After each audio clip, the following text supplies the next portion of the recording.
Fala, galera do Mengão, tem reforço chegando, o atacante parece do Karabag, né? Chegando aí no Flamengo. Será que vai dar bom esse cara aí? Será que o Flamengo vai conseguir ter um centroavante para a temporada de 2025? Tá complicada a situação do Malvadão, né? Tomara que consiga, né, galera?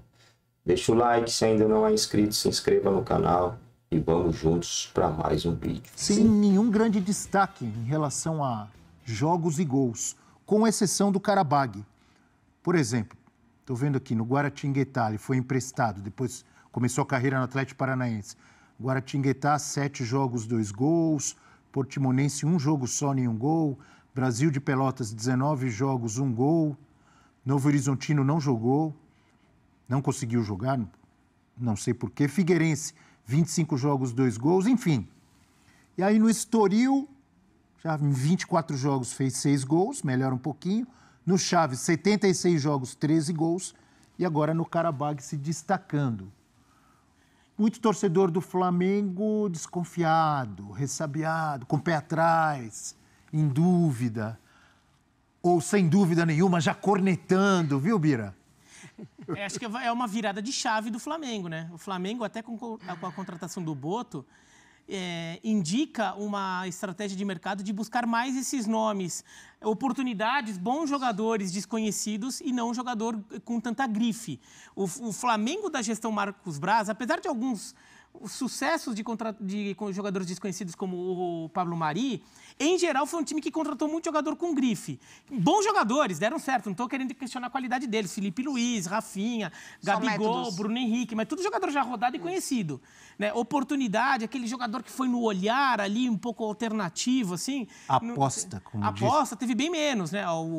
O Flamengo foi pro Everton Cebolinha, com jogador de passagem de seleção brasileira. O Juninho já é um jogador com esse perfil.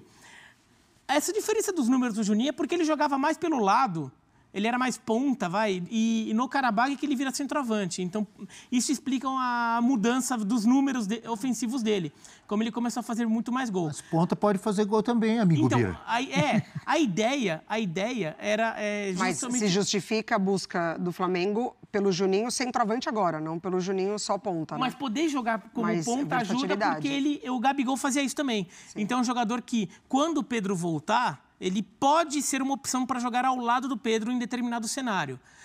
Agora, eu entendo que os números dele no Karabag, virou um artilheiro no Azerbaijão, tudo, então pode justificar, mas eu tenho uma desconfiança ali, porque como você falou, eu concordo com esse argumento. Ele era ponta, mas por que ele não fazia tanto gol antes? Assim? Realmente, assim, ele estava tão fora de posição, a ponto de só agora virar esse jogador explosivo dentro da área. Então, fico pensando se não é porque o Campeonato do Azerbaijão é mais fraco, ou se foi, de repente, aquela coisa de uma temporada, 2 temporadas que encaixou tudo e ele começou a fazer muito gol, mas não sustenta. Então... Ele marcou gols no Leverkusen, né? Na Europa League da outra temporada. Ah, sim. O Leverkusen sofreu com o Karabag, que era um negócio na temporada passada. Então... Mas é o que você falou no início da sua fala. Acho que a grande diferença, o grande destaque é mudança de foco. Isso. De agora apostar não, trazer os jogadores que são aposta, pelo menos esse. A gente não pode chegar aqui e dizer assim, não vai dar certo, porque a carreira dele foi isso, tarará, tá com 28 anos, só começou a fazer... A gente não pode afirmar, mas é uma aposta, é muito mais dúvida do que você chegar e contratar... Até antes do desafio técnico, acho que tem um desafio de comunicação do Flamengo agora, de, caso concretize a contratação, ou seja, de mostrar para a torcida o porquê dessa escolha e, claro, torcer para ela dar certo, né? Mas, assim, até justificar, falar, não, essa nova estratégia, a gente viu esse jogador, não é a gente tá inventando o cara, não é porque o empresário dele é amigo nosso, não. É porque ele é um bom jogador, a gente viu tudo e justificar... Eu acho que o Boto, ele já meio que se justifica na apresentação dele, assim, a maneira como ele se apresenta e ele fala sobre o trabalho que ele já vinha fazendo, até justificando um pouco a permanência do Felipe Luiz, de um trabalho um pouco, né, pioneiro sobre scout de treinadores, por onde o Boto passou. como ele elogia o elenco do Flamengo, falando que, de fato, não precisa de muitas contratações. Eu acho que o grande lance é que o Flamengo ele se coloca numa condição agora, e não por vontade própria, no sentido de buscar um substituto para o Gabriel. A figura do Gabriel ela é muito grande dentro do Flamengo, e tudo que ele já apresentou, todas as coisas que ele conquistou e ajudou o Flamengo a conquistar. Então, joga-se a expectativa de um substituto para o Gabigol. Aí, de fato, não seria o Juninho do Karabag, o Juninho Vieira. Porque aí fica até desleal a disputa e a briga. O Flamengo muda a chavinha. Ele está buscando um centroavante para uma reposição. O Pedro não volta agora, o Carlinhos não se firmou. O Flamengo tem muitas outras possibilidades de jogadores que atuam principalmente pelos lados do campo. O elenco do Flamengo é muito bom. Então, ele está no mercado agora em busca de um centroavante. Tem que esquecer um pouco a reposição do Gabigol. Acho que dá esse voto de confiança para essa nova metodologia de contratações. Tem um novo diretor, tem um novo presidente, tem um treinador novo que vai começar uma temporada no Flamengo, um outro olhar para o mercado. O Felipe Luiz é muito conhecedor do futebol, então ele é na figura de treinador, mas ele se alimenta muito de futebol, tem uma outra visão de mercado. Fala-se, né, que a presença dele nessa negociação foi muito importante, porque o Juninho já estava quase que negociado com o Sevilha e ele liga para o Juninho para conversar. Então, eu acho que o torcedor agora ele está observando e acompanhando um novo jeito do Flamengo trabalhar. Então, assim, a diretoria passada apostava muito nesses nomes, jogava muito com a torcida, investia muito dinheiro. O Boto, ele chega com um outro discurso, um outro jeito de trabalhar no Flamengo. O que está escrito aqui, ó, mudar o perfil, o Flamengo deve mudar o perfil. Eu usei o termo foco, esse termo que está aí é melhor, perfil, ou os termos que a Mari usou, metodologia, novo jeito de contratar. É isso, Eugênio? É isso. Uma das frases mais marcantes para mim da coletiva do José Boto, quando foi anunciado pelo Flamengo, foi: queremos que a torcida fique feliz em dezembro e não em janeiro. É verdade. Essa é boa. Ele falou sobre isso. A gente vai trabalhar para o time no final do ano ser campeão. Em janeiro, talvez não fique tão feliz. Então, ele já antecipava que as contratações não seriam de jogadores famosos. É, sim, uma mudança radical de abordagem na formatação do elenco, porque até aqui o Flamengo, como já foi dito, ia em busca do jogador já consagrado. Isso mexe muito na relação da torcida com o time, no orgulho da torcida, na confiança, na empolgação da torcida. Pô, agora contratou fulano de tal, esse sim, esse cara aqui vai chegar... Aí quando em todas as posições, né? Você olha aí... Pode pensar, lateral esquerda, pô, foi buscar o Vinha, foi buscar o Alexandre, foi... Todos os jogadores famosos, conhecidos, com passagem em grandes clubes, em seleções. Exatamente. E ninguém precisava apresentar crachá. Eu sou fulaninho. O Juninho é um jogador que, para o mercado brasileiro, precisa apresentar crachá, pensando em Flamengo. Eu sou o Juninho. Joguei lá aqui, você falou a lista de times aí que ele atuou no Brasil, não tem nenhum time grande. É o Atlético Paranaense, né? Mas no próprio Atlético Paranaense ele não jogou. Pouquíssimos jogos. Então ele rodou por clubes menores, divisões menores e tal. E aí conseguiu esse sucesso recente no Karabag. Eu vi uma sequência, né, de gols do Juninho no Karabag. O que me chama a atenção, velocidade. Muita. Jogador de velocidade. Não é o Pedro. Não é um jogador com o mesmo perfil do Pedro. É um jogador de... ou atacar espaço, ou seja, receber o lançamento na frente e ganhar na corrida da defesa, ou conduzir a bola em velocidade. E nisso a gente está vendo aí algumas jogadas. Nisso ele me pareceu muito interessante. E ele vai pra cima quase sempre ganha dos zagueiros. Ganha quando faz o gol, né? Porque eu vi os gols. É isso. Eu não vi as bolas que ele perdeu. Então, em muitos gols, ele vai com a bola dominada para cima do zagueiro, consegue passar pelo zagueiro. Em outros, mostra um bom posicionamento dentro da área para apenas chegar com um toque e fazer o gol. Mas esse é um recorte muito específico da carreira de um jogador de 28 anos. Todo mundo, a gente imagina que evolua. Canhoto? Estou vendo vários gols de canhota. Um jogador que sai da esquerda para o meio. A trajetória, se a gente fizer o chamado mapa de calor dele, a trajetória dele era de ponta esquerda. Ele não é canhoto. Vindo para o meio. Eu vi 3 gols de canhota bem, aqui nessa... Mas é um jogador que finaliza bem. Isso. E ele sai da esquerda para o meio. Então, no início da carreira, mais da esquerda e conforme o tempo vai passando, mais chegando por dentro.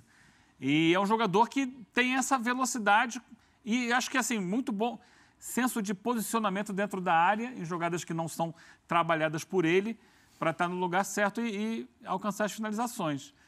Então, é uma característica que, com certeza, o Filipe Luís olhou, né? Não está sendo contratado sem ser aprovado pelo técnico, né? Não existe isso hoje dentro da forma como funciona o Flamengo, e entendeu que, um jogador desse jeito, que não tem no Flamengo, pode ser importante dentro de um plano de jogo que ele está projetando para a temporada. E o Flamengo, eu até teve a pergunta na Tarja. A Tarja é esse negócio aqui embaixo, tá? Isso aqui se chama Tarja, tá, gente?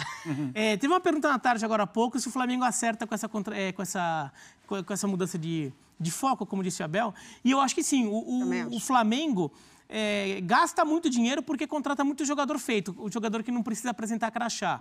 É um jogador que tem uma margem de risco menor, porque é um jogador já conhecido, já jogou em outros times grandes, só que é um jogador mais caro. E o Flamengo acabou gastando muito dinheiro até para contratar jogador reserva. O Flamengo tem dinheiro, mas o resultado financeiro do último ano já foi bem pior do que vinha sendo, porque tem uma questão do novo estádio, do terreno, tudo. Então o Flamengo talvez entre num período ali... Pagou alto por contratações com mau caráter. E não é um dinheiro infinito, né? Então não há dinheiro infinito. Então o Flamengo talvez entre num período em que continue sendo o time mais rico do Brasil, o clube mais rico do Brasil, mas com um pouquinho mais de restrição. Então é bom também acertar algumas contratações assim. Apertar o cinto um pouquinho. Exatamente. Né? Falávamos sobre os valores, né? Das contratações. Assim, não está fácil, nem para o Flamengo. E tem torcedor comparando as duas, mas eu acho essa contratação mais justificável e com um potencial de dar certo maior do que a do Carlinhos. Sim. Que também foi contratado para ser uma opção. O Carlinhos está bom. E a terceira, né? Agora o Flamengo está precisando da primeira. Então, mas a primeira temporariamente para vir a segunda. No momento. Porque o Carlinhos é contratado porque ele faz um bom carioca pelo Nova Iguaçu, ele joga muito bem contra o Vasco, isso também empolga um pouco a torcida. Mas é outra exigência, o outro está jogando Exatamente. Champions League. Está no Azerbaijão, mas está jogando... O outro jogou, ele é Liga Europa contra o Bayer Leverkusen, entendeu? Então é um jogador que você tem uma amostragem maior em alto nível ali para tirar alguma conclusão. Eu também fui me aprofundar um pouco mais, né, sobre o Juninho, fui um pouco mais além dos gols. Esse jogador que inicia a pressão na saída de jogo do adversário e tem essa aplicação tática também do que o Filipe Luís gosta, né? O Filipe Luís, ele gosta muito dessa intensidade do jogador sem a bola, dessa entrega do jogador sem a bola. Então, se por vezes a gente questionou, será que o Gabriel oferece isso, o Gabigol oferece isso para o Filipe Luís? Enfim, se mostrou depois nessa reta final. Mas desde já, eu acho que as contratações passam pela visão do Filipe Luís um pouco mais amplo, né, do que o jogador ele vai me entregar também sem a bola, desse comprometimento do que o Filipe Luís tem com o jogo. E o Juninho, no Karabag, também mostrou isso. Chama atenção, obviamente, a idade. 28, foi isso ou 29? Isso. Idade do Gabigol. Tem jogador que demora também para ter o seu ápice ou para aparecer em grandes clubes. Mas, de qualquer maneira, é compreensível o torcedor que está habituado com a contratação de grandes nomes consagrados ficar com o pé atrás, não confiar tanto no início. Vamos ver, como disse o Boto, ele quer a torcida feliz em dezembro, né? Não em janeiro. Então, vamos ver se ele vai conseguir cumprir para acalmar, para fazer que nem a Leila faz lá no Palmeiras. Vocês estão mais calmos? O Boto pode fazer isso também. Pode adotar essa estratégia da Leila. Se o Flamengo vai lá, ganha campeonato, o Juninho arrebenta, o Boto aparece. Estão mais calmos? A Leila gosta. Olha, o Zinho, o grande tetra, que sempre nos assiste. E aí ele entregou mais. Então é um jogador que, numa posição que todo mundo precisa. Você vai fazer a lista. Nós fizemos aqui nas suas férias, Abel, um touch ali, posições carentes nas equipes, nas 20 equipes do futebol brasileiro. Das 20 equipes, umas 12 precisam de camisa 9. É verdade. E ele foi o artilheiro do campeonato. Eu estava nessa, a gente colocou 2 vezes para o Flamengo, inclusive. 2 camisas 9. Um para substituir o Gabigol e outro para ser ainda uma terceira opção. É isso. Porque não dá pra contar ou uma com segunda opção enquanto o Pedro não volta. É isso. Porque não conta com o Carlinhos. Acho que não é um jogador que tenha dado boas respostas no Flamengo. Então, todo mundo precisa do 9. E o 9 está aí, assim, é claro. O Vitória, aliás, o Vitória, é importante, a gente fala pouco aqui, né? Vitória já tem mais de 10 contratações, hein? Mais de 10 contratações, já terminou bem o ano. Wellington Rato. O Wellington Rato, acho que é o mais famoso deles, né? mas está montando o time. Está buscando jogadores, é claro que não são jogadores badalados, mas jogadores que fizeram aí, mostraram já seu valor em outros clubes e está com uma abordagem de acrescentar a uma equipe que já foi bem no final da temporada passada. Agora, o Alejandro, ele estava emprestado, né? Então ele volta para o Bragantino. E isso pode ser uma questão também. O Red Bull Bragantino é um time difícil de negociar. O Flamengo sofreu muito com o Bragantino na contratação do Léo Ortiz. Nossa, e como? Então, isso pode ter sido um fator também. O Flamengo falou, não, o Bragantino é complicado, a gente vai acabar tendo que pagar mais... Mas aí vai jogar a Série B. E tem uma outra coisa... que talvez fique uma desconfiança de que, de fato, o Alejandro foi muito bem em 24, mas será que ele não foi aquele ano fora da curva? Tem as duas possibilidades, ou ele se achou, ele achou o jogo dele e daí agora ele decola, ou foi um ano fora da curva. E, de repente, lá no Flamengo, a avaliação possa ser mais do ano fora da curva do que ele se achou. E é aquilo que a gente estava falando, né?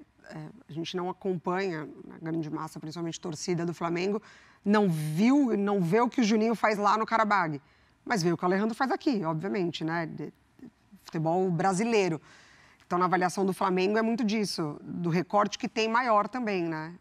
A avaliação foi fora da curva, mas para o torcedor ele acompanhou porque jogou dentro do futebol brasileiro. O Juninho, não. O Alejandro acho que seria mais um reserva do Pedro.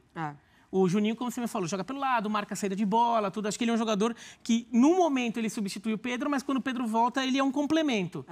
O Alejandro acho que seria o reserva do Pedro. Quer dizer, seria o titular enquanto o Pedro está fora, mas depois é o reserva do Pedro.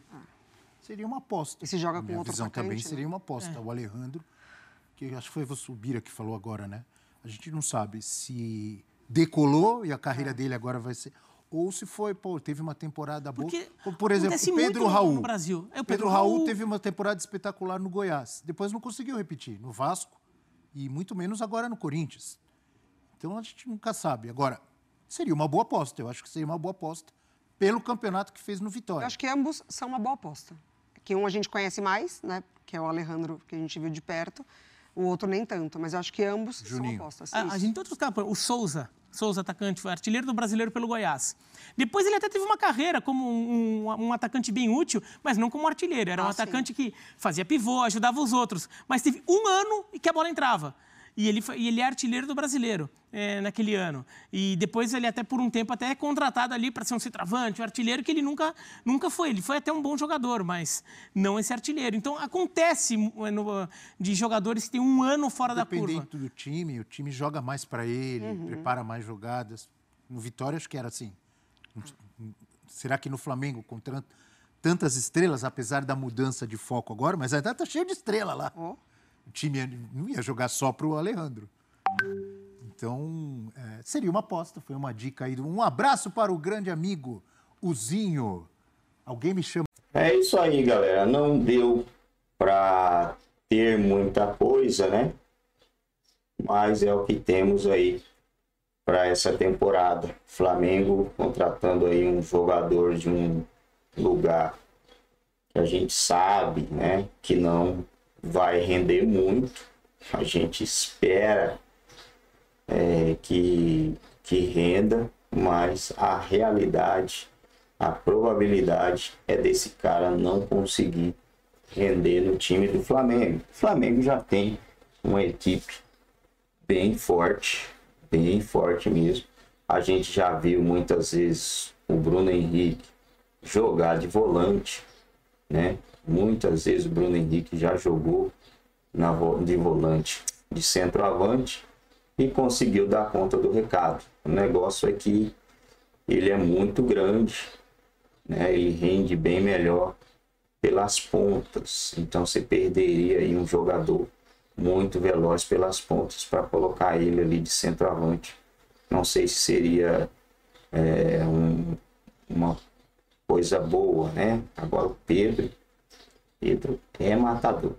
Pedro é brabo. Se a gente tiver o Pedro aí antecipado de volta, Flamengo jogando o que estava jogando no final da temporada, olha, vai ser um baita time esse time do Flamengo. Vamos ver como o Mengão vai desempenhar, que perca o Carioca. Por mim, o time titular do Flamengo nem disputava esse campeonato carioca, né?